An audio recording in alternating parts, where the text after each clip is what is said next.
Así que hoy quiero hablar acerca del tema enviados a su misión, enviados a su misión.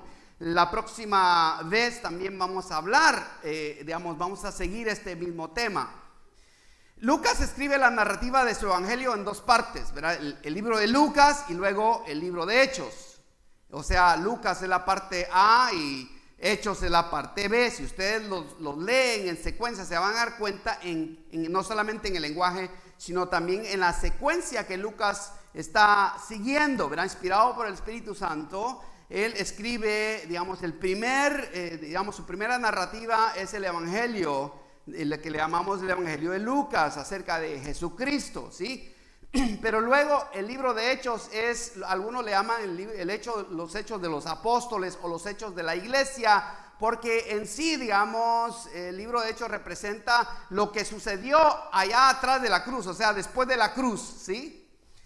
Entonces, sabemos que Lucas pues escribe estos dos libros. Hay suficientes documentos, aunque él no se atribuye los libros. Él no dice, yo Lucas escribo, ¿verdad? No aparece el nombre de Lucas como el escritor. Sin embargo, hay documentos extrabíblicos ¿verdad?, que comentan acerca de su autoría. O sea, Lucas fue el autor tanto del evangelio de Lucas como también el libro de Hechos.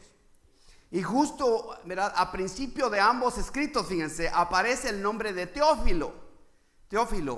O sea, él está enviando está escribiendo tanto el evangelio, la narrativa del evangelio, como también los hechos al mismo recipiente. Se llama Teófilo. Teófilo significa Teo, ¿verdad? Teo significa Dios y Filo significa amigo. O sea, él era amigo de Dios. Teófilo era una persona, ¿verdad?, era amigo de Dios, ¿sí? Tenía una muy buena relación con Dios. Y de alguna manera Lucas se siente con la necesidad de escribir, imagínense ustedes, 2 libros a su amigo, y por ende no solo a su amigo, sino también a una audiencia griega, porque Teófilo era griego, ¿sí? No hay documentos sobre quién es Teófilo, ¿verdad?, pero seguramente era un convertido griego, amigo de Lucas. Sabemos también que Teófilo es una persona de autoridad, porque Lucas se refiere a él como excelentísimo, y esa frase excelentísimo o ese título se le daba solamente a personas que tenían un alto rango o mucha autoridad. Entonces sabemos que Teófilo era una persona, importante, por lo menos en la sociedad, ¿sí? Hoy vamos a leer Lucas 10 del versículo 1 al 9.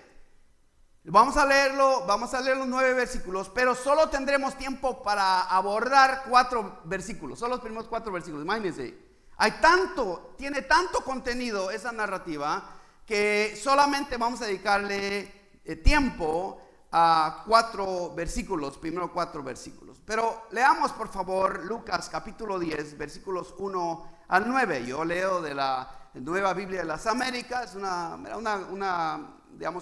versión contemporánea, igual es una traducción literal como la Reina Valera, solo que es un lenguaje un poquito más, más moderno, pero tiene el mismo contenido.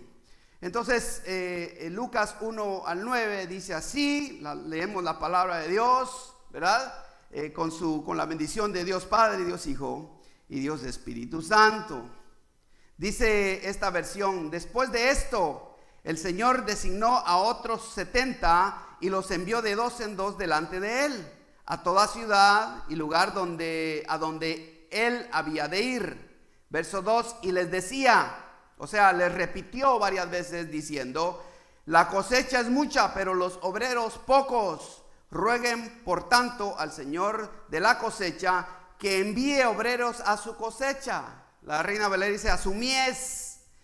Vayan, miren que los envío como corderos en medio de lobos. No lleven ni alforja ni sandalia, y a nadie saluden. El verso 5 dice: en cualquier casa que entren, primero digan paz a esta casa, y si haya allí un hijo de paz, la paz de ustedes reposará sobre él, pero si no, se volverá a ustedes. Permanezcan entonces en esa casa, comiendo y bebiendo lo que les den, porque el obrero es digno de su salario. No se pasen de casa en casa, en cualquier ciudad donde entren y los reciban, coman lo que les sirva. Los enfermos que haya en ella, y díganles, se ha acercado a ustedes el reino de Dios. Entonces vemos acá de nuevo Cristo, ¿verdad? Comisionando a otros 70. Lo primero que vemos es que la misión, miren, la misión de Cristo requiere un quién y un cómo, ¿sí? Un quién y un cómo. En Lucas 9, Jesús escoge a 12 para darles la misma tarea. Si ustedes, leen los primeros versículos de Lucas 9 y luego se saltan a Lucas 10, se van a dar cuenta que son pasajes paralelos. La diferencia fundamental es que en Lucas 9 Él comisiona a 12 para la misma tarea, pero acá en Lucas 10 Él comisiona a otros 70. O sea, además de los 12, Él comisiona a otros 70. De hecho, hay alguna versión que dice 72, pero la mayoría dicen 70, ¿sí? Entonces, ¿verdad? Los 70, algunos especulan que tiene una relación con los 70 ¿verdad? Los 70 ancianos que aparecen en Números 11 del 16 al 30, donde ellos son llamados a llevar la carga con Moisés. Si ustedes tal vez recuerdan esa narrativa, Moisés se siente solo y de alguna manera Dios le dice: júntame, reúne a hombres que sean fieles, idóneos, que sean sabios, les dice, y tráemelos. Y dice que lo hizo para de alguna manera ayudarle a Moisés, para que llevasen la carga del pueblo juntamente con Moisés, ¿sí? De hecho, quiero decirles que de estos 70 eventualmente se formó lo que le llamaban en el Nuevo Testamento el Sanedrín. También eran 70 ancianos. Entonces, ¿verdad? Aquellos ancianos en Números que ayudaron a Moisés, fíjense, habían sido ungidos por Dios, ¿sí? Y la unción de ellos fue tan poderosa que empezaron a profetizar, dice, estos ancianos. O sea, en el Antiguo Testamento el Espíritu viene sobre ellos, ellos empiezan a profetizar. Y entonces ese pasaje dice que Josué, tal vez celoso por el liderazgo de Moisés, corre a Moisés y le dice: oye Moisés, mira, hay 70, estos 70 que tú comisionaste, mira, andan profetizando igual que tú, cállalos, le dice, literalmente le dice, cállalos. Y Moisés le dice: ay, dice, cuánto quisiera que no solo estos 70, sino todos, dice, fueran ungidos, ¿sí? Entonces, algunos especulan que Jesús de alguna manera escogió estos 70 ¿verdad? Como representando a aquellos 70 que habían sido ungidos. Es posible, ¿verdad? Lo que sí sabemos es que Jesús no los envía juntos, o sea, en grupos, sino que los envía de 2 en 2, ¿sí? En pareja, por así decirlo, de 2 en 2. En este punto de su ministerio, fíjense, Jesús ya tenía miles de seguidores, porque estamos hablando de aproximadamente 1 año y medio a 2 años después de haber iniciado su ministerio. Y si ustedes entienden, ¿verdad? Si leen bien, digamos, la narrativa de los evangelios, nos damos cuenta que, digamos, el primer año del ministerio de Jesús digamos, giró alrededor de Nazaret, allá al norte de Israel, ¿sí? Pero luego, empezando el segundo año, Él empieza a bajar, o sea, se va hacia el sur, como hacia Judá, y de último termina en Judá, en la ciudad de Jerusalén, porque Judá es el estado, Jerusalén es la capital, ¿verdad?, del estado, en aquellos tiempos del estado de Judá. Y entonces Él termina, ¿verdad?, su ministerio en Jerusalén, donde es crucificado. Pero noten, por favor, que cuando Lucas es escrito, Lucas 10, estamos pensando aproximadamente 1 año, 1 año y medio o 2 años ya de ministerio. Entonces, en esta altura, a este momento, ya Jesús tenía miles de seguidores, ya lo seguían miles de personas, ¿verdad? Sin embargo, Él solo encomienda a 70. Entre los miles, Él solo encomienda a 70. Y eso nos debe nosotros iluminar un poquito de que el liderazgo no es para todos. La obra sí es para todos, pero el liderazgo no es para todos. Lucas 9 da los 12 nombres de sus enviados. Si ustedes leen ahí, él menciona cada uno de los nombres de los 12, pero Lucas 10 no menciona ningún nombre de los 70. Todos son anónimos. No sabemos quiénes eran los 70. Ahora yo pregunto, ¿de qué vale que Judas haya sido mencionado si fue el calumniador que entregó a Jesús? ¿De qué vale mencionar el nombre de un líder si el líder de último abandona a Cristo y lo entrega? Eso debe ser un punto de enseñanza para nosotros, ¿sí? De hecho, hoy día a Judas nada más lo mencionamos de pasada. Yo nunca he oído una predicación sobre Judas, ¿verdad? Porque solamente se menciona, ¿sí?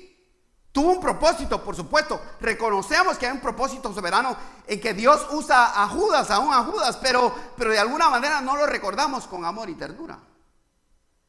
Tanto que hay padres que llaman a sus hijos Tomás, por ejemplo, pero no Judas, ¿verdad? ¿De qué vale la pena mencionar a Tomás si ni siquiera creyó que Jesús había resucitado de entre los muertos? ¿Sí? También de igual manera, de Tomás es un poquito difícil predicar. Tal vez nada más como un punto de referencia, no seas como Tomás, ¿verdad? Sí, tal vez. Entonces, miren hermanos, es mejor no ser nombrado entre los grandes, porque una fama grande también demanda un precio grande. Solo el apóstol Juan murió por causas naturales, los otros 11 murieron como mártires. Sin embargo, ninguno de los 70 se menciona como mártires. Fueron anónimos, nadie sabe. Ahora, no estamos diciendo que no murieron como mártires, solamente es que estamos suponiendo, de hecho los expertos dicen, de que si alguno de los 70 hubiese muerto como mártir, se hubiera mencionado en algún documento, pero no se menciona. Por otra parte, si estás dispuesto a pagar un precio grande, ¿sí? El Señor también te dará grande gracia y grande poder, te lo aseguro. Si estás dispuesto a pagar el precio, ¿verdad? Como dice Lucas acerca de Pedro, en Hechos 5:15 dice que la gente reconocía la unción de Dios sobre el apóstol, de manera que hasta sacaban a los enfermos a la calle, a ver si de alguna manera aún la sombra de Pedro los alcanzara. No dice explícitamente de que la sombra los sanaba, pero sospechamos de que si la gente quería la sombra, seguramente algún milagro sucedió solamente con la sombra de Pedro. De lo contrario, entonces, ¿para qué iban a perder su tiempo sacándolos a la gente si no había un poder? Ahora, no era la sombra, nosotros sabemos, ¿verdad? No era la sombra la que sana. Pero noten la unción poderosa de Pedro, ¿verdad? Lucas lo plasma, ¿verdad?, en su narrativa por esa razón.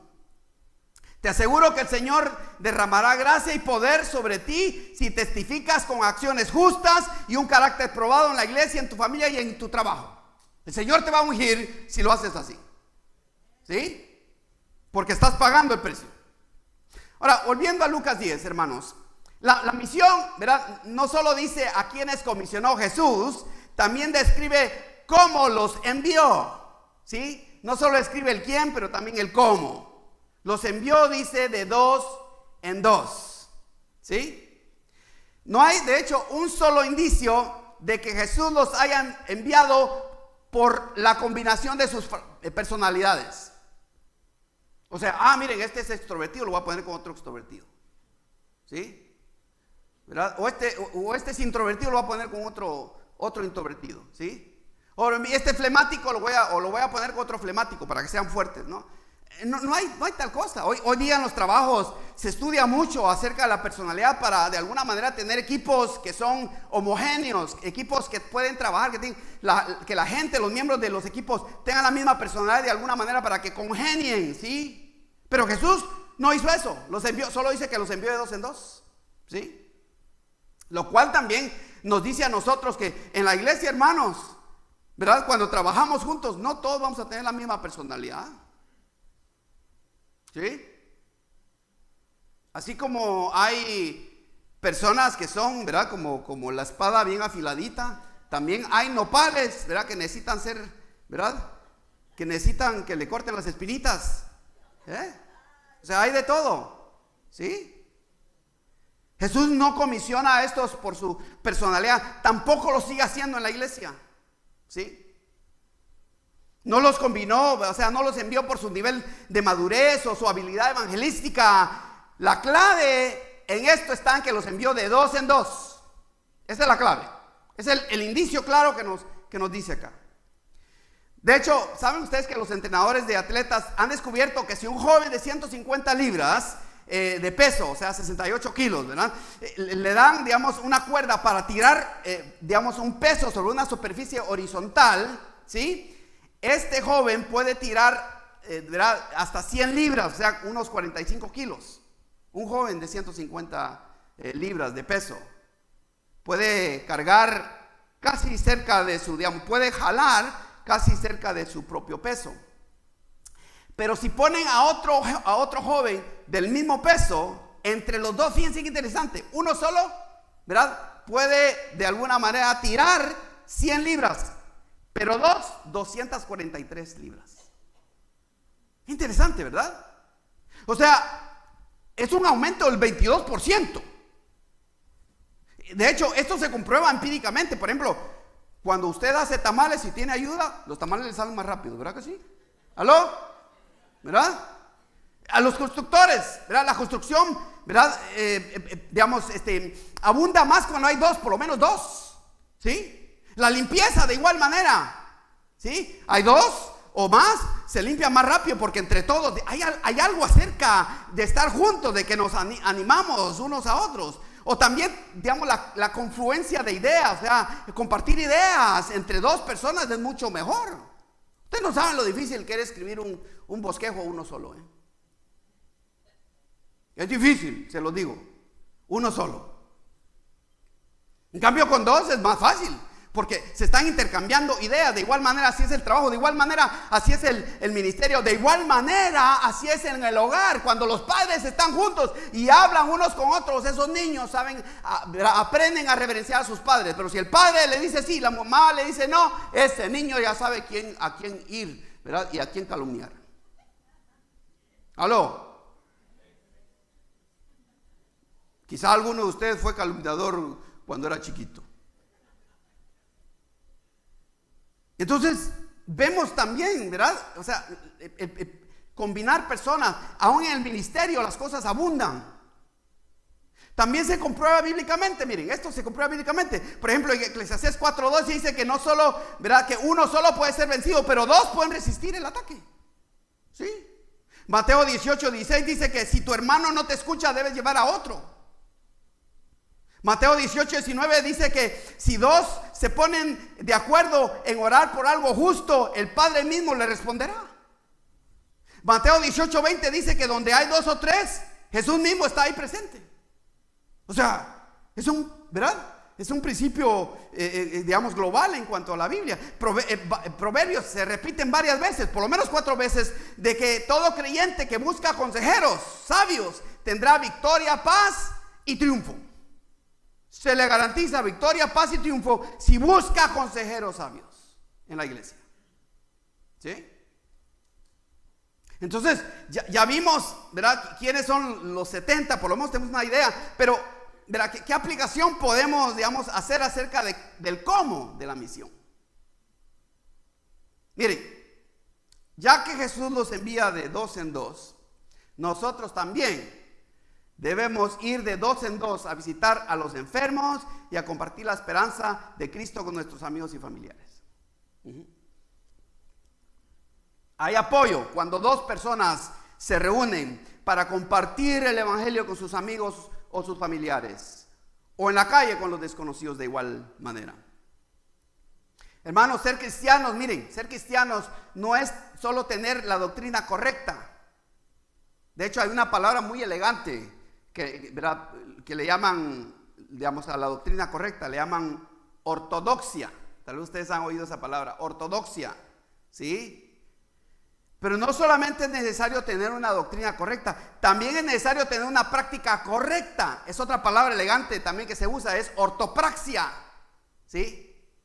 O sea, no es solo estar agradecidos de que somos salvos del pecado y del infierno, ¿sí? No solo intelectualmente saber que somos salvos del pecado y del infierno, sino también ser movidos activamente a estar envueltos en el proceso de salvación de nuestros amigos y familiares. Es ambas cosas. Es estar agradecidos de que Dios nos ha salvado por su Hijo Jesucristo, pero también dolidos de que también nuestros amigos y nuestros familiares aún no han venido a Cristo Jesús. Y por lo tanto debemos buscarlos para también que vengan a Cristo y ofrecerles esta misma garantía que nosotros tenemos. ¿Sí? Porque ninguno de nosotros, si se compra un pie hoy, se lo come todo, el día de mañana va a pagar el precio. ¿Verdad? No se va a querer levantar, se va a sentir así bien, ¿verdad? Bien hermoso. Pero cuando el pie es compartido, no solamente se goza al momento, ¿verdad que sí? Sino que se comparte la felicidad, vaya. ¿Sí? Entonces, la aplicación es de que cuando salimos a visitar a los enfermos, a compartir el evangelio, a hacer la obra del Señor, por lo menos dos personas. Y les sugiero yo, este no es mandamiento del Señor, pero yo les sugiero, llévese a alguien del mismo sexo, una mujer, si usted es mujer, un hombre, si usted es un hombre. ¿Sí? O sus hijos, su hija, si ustedes, ¿verdad? Si el padre y la hija quieren ir, o la madre y el hijo quieren ir, en ese caso, por supuesto, ¿verdad? Es solamente una sugerencia por razón, ¿verdad? De protección. La pregunta práctica es, ¿quién en la iglesia es tu compañero o compañera para visitar a los enfermos y animar a los caídos y compartir a Cristo, ¿verdad? A tus amigos de Cristo? ¿Quién en la iglesia? Si no puedes pensar en una persona ahora mismo, entonces tienes que trabajar en eso. ¿Quién es la persona a la cual puedes llamar y decir, hey, ¿no pudieras venir conmigo? ¿Sí? Me gustaría ir a visitar a fulano, a sutana, a mengano, a mengana. Vamos, ¿verdad? A visitarle, está enfermo. Vamos a visitarle. Quiero compartirle a mi amigo de Cristo. ¿Quién es esa persona? Y si no tienes, entonces eres un llanero solitario. ¿Sí? Por eso Cristo los envía de dos en dos. ¿Sí? Todo esto está incluido, fíjense, en Lucas 10:1. Después de esto, el Señor designó a otros 70 y los envió de dos en dos delante de él a toda ciudad y a todo lugar donde él debía ir. ¿Sí? Ahora, el versículo 1 describe el quién y el cómo, ¿verdad? Cómo debemos ir a la misión. Pero miren, noten que los versículos 2 al 4, en los versículos 2 al 4, Jesús describe la misión. Él describe la misión, o sea, no nos envía cualquier cosa, Él describe la misión. Veamos ahí el versículo 2, en Lucas 10. Dice, esta versión dice, y les decía, la cosecha es mucha, pero los obreros son pocos. Rueguen por tanto al Señor de la cosecha que envíe obreros a su cosecha. Al Señor de la mies, dice la Reina Valera, ¿sí? Algo que ocurre en tiempos de economía próspera en todo país es que los trabajadores no quieren trabajar en el campo. ¿Sí? Por ejemplo, para que ustedes sepan, si ustedes no sabían, El Salvador ha experimentado el más alto grado de migración de las zonas rurales a las ciudades, dejando, digamos, los campos con pocas personas que siembren el campo. Y por eso es que El Salvador importa la mayoría de sus vegetales, los importa de otros países. Porque no hay industria, no hay mucha industria, ¿sí? No hay trabajadores, no hay gente tiene tierra, pero no hay gente para trabajarla, ¿sí? México ha experimentado el mismo efecto, solo que la gente, ¿verdad? No se ha ido a las grandes ciudades, aunque en parte se ha ido a las ciudades grandes, sino que se han venido a los Estados Unidos. Hay pueblos, hermanos, en México, que hay unas cuantas personas, pocas personas. ¿Por qué? Porque todos se han venido al norte. ¿Sí? Y nadie quiere, o sea, no hay gente para trabajar el campo. Jesús describe la misión como un campo que fue plantado, fíjense, que está listo para ser cosechado, pero no hay suficientes trabajadores para recoger la cosecha. ¿Sí? ¿Cuáles son algunos de los riesgos, digamos, que estamos corriendo si no recogemos la cosecha? ¿Cuáles son algunos de los riesgos? Ya ustedes saben, ¿verdad? ¿Sí? La tentación, fíjense, es querer, o sea, hablando de una manera, digamos, de una aplicación más específica, porque aquí está hablando de alcanzar a gentes para personas, a personas para Cristo Jesús, específicamente, pero lo escribe a través de una cosecha, de la siembra. La tentación es querer dedicarnos, fíjense, a atraer gente de otras iglesias. Y es un riesgo, y es un riesgo que perdamos de vista la misión. ¿Cuál es la misión? Alcanzar nuevas almas. No somos un centro de reciclamiento, hermanos. Y esto es precisamente lo que está sucediendo en muchas iglesias desde la pandemia.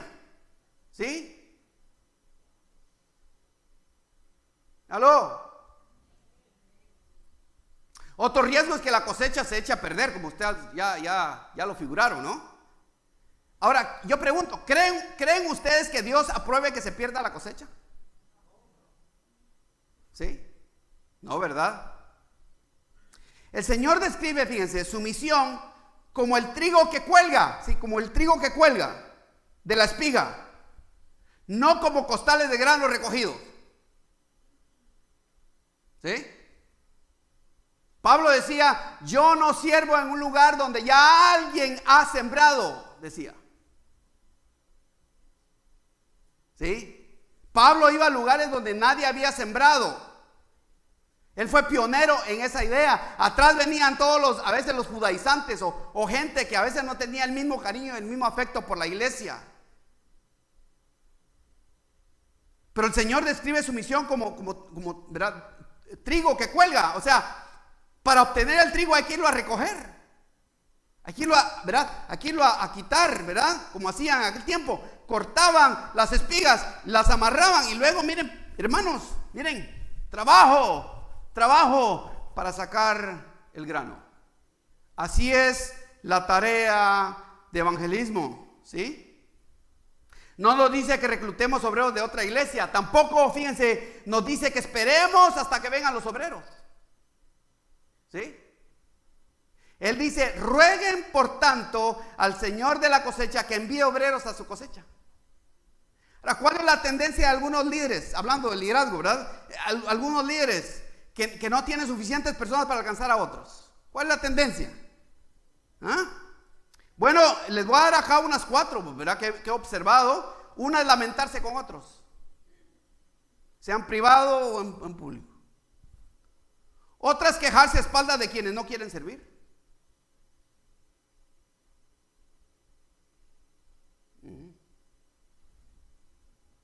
Otro es deprimirse por falta de apoyo, porque a veces el líder no se siente apoyado, se deprime. Y a veces la gente ni siquiera lo nota. Otra es reprender a los pocos que le quedan. ¿Sí? Esa es la tendencia. Pero ¿qué nos dice el Señor? Dice, lamentate como Jeremías, o quéjate como Moisés, o deprímete como Elías, o repréndelos como Esdras. ¿Qué nos dice el Señor? Rueguen por tanto al Señor de la cosecha que envíe obreros a su cosecha. Cuando nos hace falta obreros, hermanos, miren, debemos reunir a quienes todavía están con nosotros y rogar al Señor de la cosecha que envíe obreros a su cosecha. Empezamos por ahí. Rogamos, pedimos, suplicamos a Dios, envíanos obreros. Lamentablemente no empezamos ahí. O sea, empezamos al revés. Debemos venir a intercesión o a las vigilias o a los ayunos, ¿verdad? A rogar al Señor de la cosecha que envíe obreros a su cosecha. Ya oímos de que va a haber un ayuno congregacional. Debemos venir a ayunar para que el Señor envíe obreros a su cosecha. Venir a rogar con otros, en lugar de lamentarnos, quejarnos, deprimirnos o reprender a la gente. Que alguna de esos tiene su lugar de igual manera, pero no en ese orden. Primero rogamos al Señor y luego verás que el Señor de la cosecha empezará a enviar obreros a su cosecha. Y te vas a dar cuenta que Dios te envía gente. Y no solamente gente, sino gente que realmente te va a apoyar. ¿No?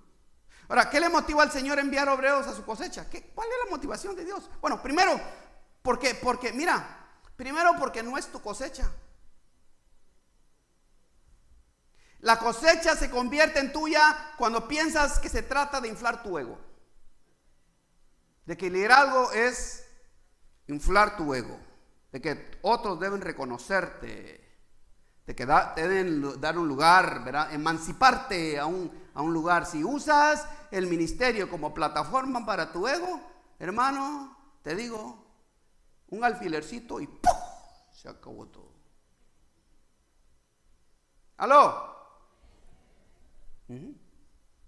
Al Señor le motiva enviar obreros a su cosecha porque la cosecha es suya. Por eso esa es la motivación de Dios. Es su cosecha. Porque su gloria está en juego. Porque Él es quien pone el querer y el hacer en las personas que responderán al desafío de compartir las buenas nuevas. Es Él quien pone el deseo. Es Él quien pone el querer como el hacer en los corazones de las personas. Pero ¿cómo se consigue esto? Rogándole al Señor. El Señor tampoco dice que esperemos en nuestra iglesia hasta que lleguen los obreros. ¿Sí? ¿No? ¿Qué dice el versículo 3? Dice, vayan, dice. Miren que los envío como corderos en medio de lobos. Ahora, noten por favor, hagamos una pausa acá. El Señor acaba de reconocer de que no hay suficientes obreros. De que había miles, fíjense, había miles que lo seguían. Pero escogió solamente 70 y les dice, y noten, Jesús pudo haber dicho, no, pero si aquí hay otros miles. No, Él dice, aún a estos 70 les dice, miren, rueguen al Señor que envíe obreros. ¿Por qué? Porque los demás gente, las miles de personas, nada más eran seguidores. No eran obreros. ¿Sí? Y en medio de la necesidad de obreros, Él les dice, vayan, o sea, no se detengan, vayan. El Señor dice, vayan o id, ¿verdad? Esto significa que no debemos esperar, fíjense, por el número de gente que necesitamos, sino que debemos trabajar con los que están dispuestos y disponibles. ¿Aló? Si tú eres líder en la iglesia, debes comprender esto, mi querido hermano y mi querida hermana. Comprenderlo y tomarlo muy de corazón. ¿Sí? El Señor no dice esperen, sino vayan. Y esto lo sabemos porque en Marcos 16:15 dice, y les dijo, vayan por todo el mundo y prediquen el evangelio a toda criatura. Id, dice la Reina Valera, vayan, o sea, vayan. ¿Sí? No esperen que tengan toda la gente, vayan. Y Mateo 28:19 dice, vayan pues y hagan discípulos de todas las naciones, bautizándolos en el nombre del Padre, del Hijo y del Espíritu Santo. ¿Sí? Vayan. ¿Verdad? No se queden ahí temblando como chihuahuitas cristianos, ¿verdad? ¿Sí? Sino que dice, vayan, en medio, ¿verdad? En medio de todo, vayan. ¿Sí? Y fíjense que, y la descripción, miren, por eso es muy importante entender esto también de igual manera. Porque la descripción, fíjense, que Él nos da aquí en el versículo 3, no es muy alentadora. ¿Sí? No es realmente muy alentadora, porque Él nos describe a nosotros como corderos. Corderos, ¿sí? Voy encima de esos corderos en medio de lobos. ¡Ja! O sea, para mí, ¿qué habla esto? Bueno, miren, fíjense que no nos envía, fíjense, noten por favor, que Jesús no nos envía como ovejas, sino como corderos. ¿Sí? No nos envía como ovejas puntualizando el grado de, ¿verdad? Digamos, de astucia o de conocimiento o de edad, sino de corderos, o sea, tiernos, inocentes. ¿Sí? Sin mayor conocimiento. Y esto de alguna manera apunta a que no tienes que entender todo el evangelio para salir y compartir. Mentira. Ya Si tú eres salvo, si has recibido a Cristo Jesús, ya tú llevas una gran ventaja de que puedes compartirle a tus amigos y a tus familiares y a toda persona lo que te ha sucedido. Por lo menos empezar ahí, ¿te das cuenta? Tú no tienes que tener la sabiduría de una oveja, simplemente ser cordero. Nos envía como corderos en medio de lobos, digamos. Subrayando la necesidad, fíjense, de perseverar, ¿sí? Pero también de alguna manera, hermanos, puntualiza el grado de vulnerabilidad que vamos a experimentar al estar frente a una persona que te parece dura y sin fe a nuestro mensaje. Y a mí esto describe de alguna manera, digamos, la fragilidad dedicada al Señor Jesús. O sea, ¿te sientes tú frágil y débil? Pues eso es precisamente lo que Jesús está diciendo. Dedícame tu debilidad y tu fragilidad. Eso es lo que el Señor está diciendo. Dedícame lo que tú piensas que menos puede hacer impacto. Dedícamelo, dámelo. Eso es ser cordero en medio de lobos. ¿Sí? Tampoco habla de un lobo, sino de lobos. ¿Sí? No solo de uno. O sea, no solo vas a tener que correr una vez, varias veces. ¿Sí? ¿Me entiendes? Subrayando la necesidad de perseverar en nuestro testimonio. Fíjense, no solo con la persona dura y sin fe, sino la que bromea de nuestra fe, la que se burla de nuestra fe. Los lobos representan a los enemigos de la fe, pero también a los amigos que no toman en serio nuestro mensaje. Son lobos. ¿Sí? Dedicar nuestra fragilidad a la predicación del Evangelio de Jesús, ¿verdad? De alguna manera también, fíjense, comprueba que el Señor cuida, fíjense, nuestra vida de los peligros. Todo peligro que nos asedia en esta vida al predicar el Evangelio, Él nos promete protegernos. Porque noten que no nos envía como corderos a que nos coman y nos harten los lobos, sino a pararnos frente al lobo, ¿verdad? Decirle: lobo, vengo en el nombre de Cristo Jesús a decirte a ti que tú tienes esperanza. Si puedes venir a los pies de Cristo Jesús, Dios te va a cambiar esos dientes por placas más suaves, vaya. ¿Sí? Te va a quitar esas orejotas tan grandes que tienes. ¿Sí? Ese es el cuadro. ¿Se dan cuenta? Digamos, una posición de mucha vulnerabilidad. Sin embargo, también protección de parte de Dios. Él nos promete protegernos. Ahora, noten por favor que Él no promete, fíjense, remover los peligros, sino darnos poder, fíjense, para sobrepasarlos. Y no solamente eso, porque algunos murieron por causa de Cristo Jesús, también nos promete vida eterna. Si no lo creen, miren, Apocalipsis 2:11 dice: al vencedor, el vencedor no sufrirá daño de la segunda muerte. ¿Sí? ¿Has sentido o has sufrido en esta vida? No te preocupes, vence. Cristo Jesús te promete, verás, salvación, vida eterna, protección en la otra vida. Esta vida no es toda la vida. Esta vida es una vida corta, es un estornudo nada más comparada a la vida eterna que te espera. La vida eterna que te espera con Cristo Jesús, donde no vas a tener que ir a rentar un apartamento que cada vez te anda subiendo la renta. No vas a tener que pagar una hipoteca de una casa que cada vez se te deteriora. No vas a tener que comprar un carro viejo, ¿verdad? Que cada vez tienes que llevarlo al mecánico, y el mecánico de todos modos no hace un buen trabajo y andas con tu chatarra. No vas a tener que, ¿verdad?, tener eso. No te preocupes, Dios te promete lo mejor en la vida eterna. Y Él te lo promete sabiendo de que como cordero le das a Él, le dedicas tu fragilidad a Él, como corderito. ¿Sí? ¿Cuál es entonces la esperanza de ir como corderos en medio de lobos? Bueno, que algunos, digamos, de ellos vean, ¿verdad? Que algunos de los lobos, por así decirlo, vean nuestras acciones santas y escuchen nuestras palabras de salvación y se conviertan a Cristo Jesús. Esa es la esperanza que tenemos. Si la idea no es nada más de irse a meter a los lobos.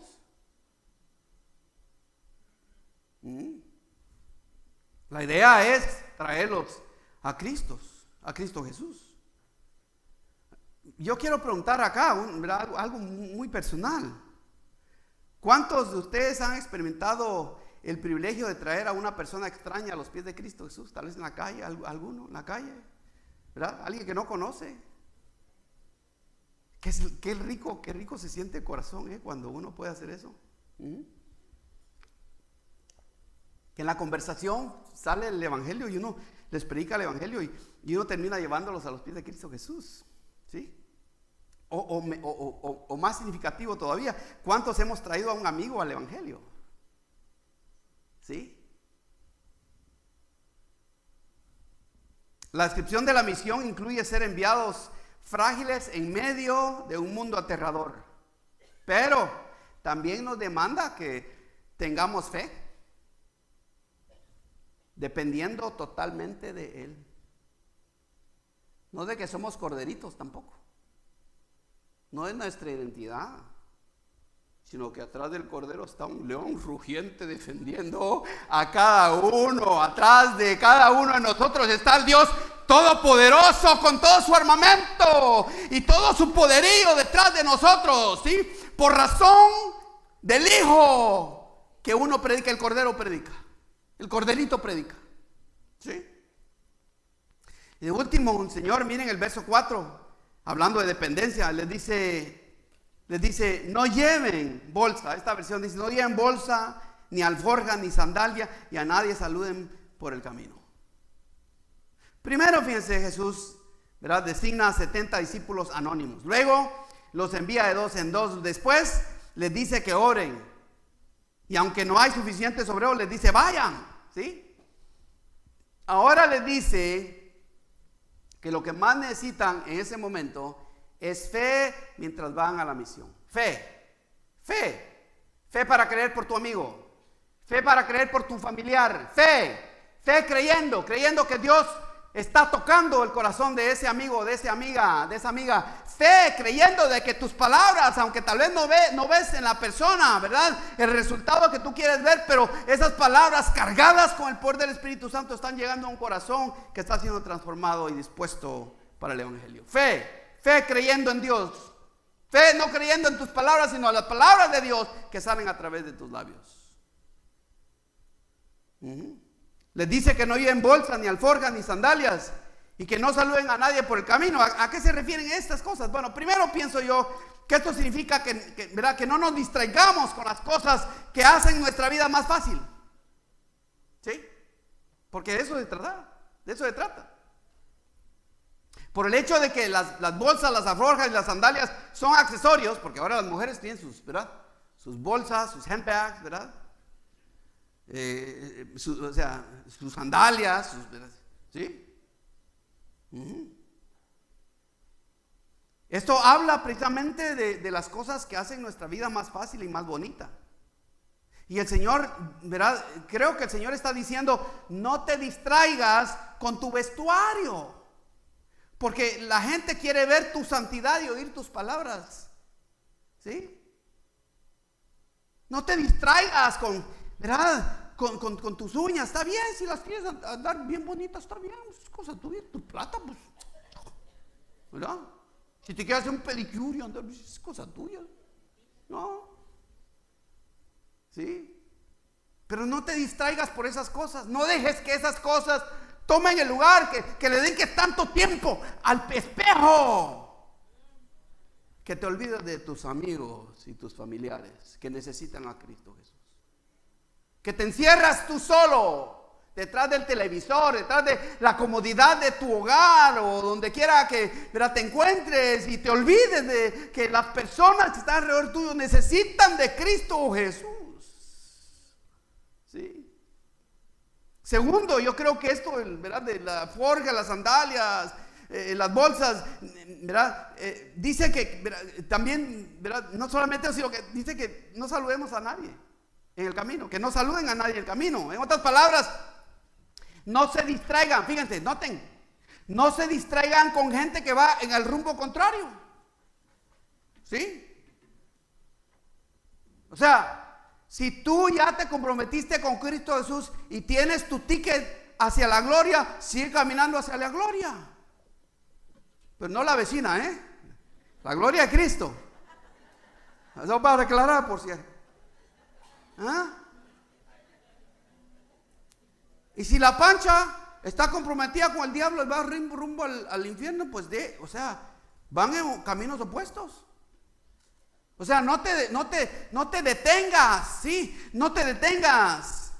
No te detengas por las personas que te critican. No te detengas por el que dicen los demás de que eres cristiano. No te detengas, que esas cosas no te roben, ni tampoco el gozo, ni tampoco el poder del Espíritu Santo para seguir compartiendo con ellos. Porque la esperanza que tú llevas es mayor que la esperanza que tiene el mundo. Que los sueños que Dios te ha dado son más profundos y más significativos que los sueños que puedan tener toda esa gente loca allá afuera en el mundo. Todas las palabras que Dios te dice a ti, que con las cuales Él te anima, Él te las sigue diciendo y te sigue animando, ¿sí? Las modas pueden ser distracciones innecesarias, y las redes de tus amistades o los influencers, ¿verdad? O tus amigos o tus compañeros de trabajo pueden, ¿verdad? O de escuela pueden, digamos, hacerte dependiente de la aprobación de los demás. Pero el Señor no te está diciendo que debemos depender de ellos, sino de Cristo Jesús completamente, de lo que Él dice de ti. En lugar de las distracciones de las modas, de las muletas de esta vida, de las redes de amistades, debemos confiar en Dios, ¿verdad?